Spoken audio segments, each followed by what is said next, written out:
Gav. A few weeks ago we sat here desperate for a win. It's 3 from 3 and arguably the best of the lot against Cov at the weekend. Yeah, before this block, I think that would have been we'd been pretty chuffed with getting a bit of momentum going into this game. But look, a lot of hard work's gone on behind the scenes. Boys have put some shifts in, and we've had some injuries we've had to deal with, and we had to adapt a few things the way we train. But look, the attitude's been there, and to get those wins is great for confidence. And a different kind of win to those against Chinner and Coldy, where we sort of had to show some grit and really dig in and get over the line. Did this group need that sort of win against one of the league's big boys, top of the table at the time, to remind themselves what they're capable of producing on the field? Yeah, I think so. Against Chinner we rode our luck. Put a big physical effort in, but got a couple of 50-50 calls, which in the first block didn't go our way.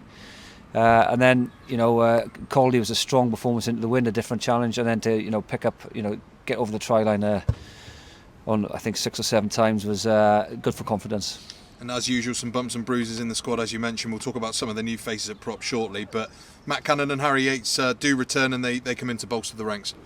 Yeah, they do. Both again have been working hard, in that first block to get a starting spot, and whether that's through injury or not, we've got a small squad. We need them boys to step up, and they have done. Look, pleased for them to put their hand up again this week.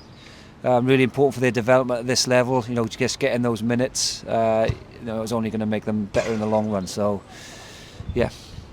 Onto those new faces then, and we welcome back Alfie Petch on a short-term loan from Gloucester, someone who knows the club and provide high-quality cover at tight head, and then a bit of a legend of Cornish rugby in Craig Williams, who comes onto the bench this weekend as well.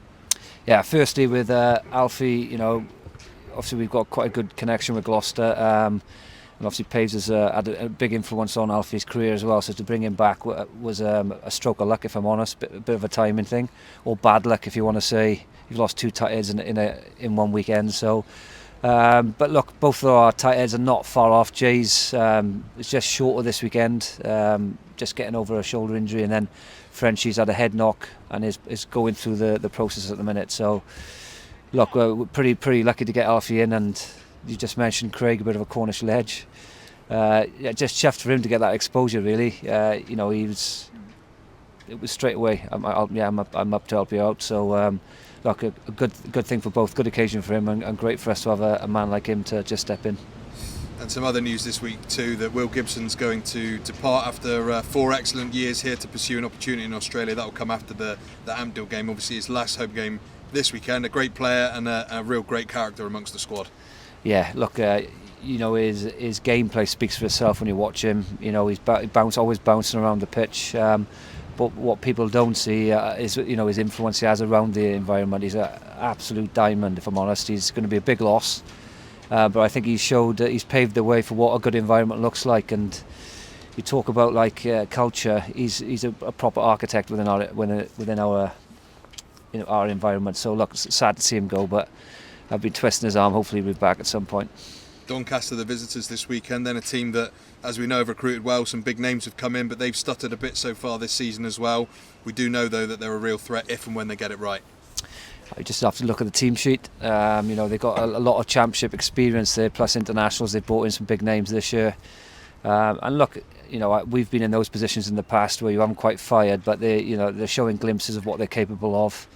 And I know they'll target this one. They're the only team I think last year we didn't beat. The draw away, and they beat us convincingly down here. So we know what threat they pose. The kicking threats, the back 3 threats, and obviously they've got that strength up front as well. Just finally, a last outing at the Mene in 2024, another year where it feels like it's all happened. It's gone on forever a little bit, but that feel-good factor's returned recently with that win against Coventry and that recent news, and hopefully we can finish things in front of a big crowd with a bang. Yeah, look, I think our challenge is not decompressing. Obviously having new blood come in sparks up a little bit of enthusiasm, but the boys have been consistent with that, and we're not ahead of ourselves. That one win, Coventry were off on the weekend, we were on. I think this one's going to be an arm wrestle.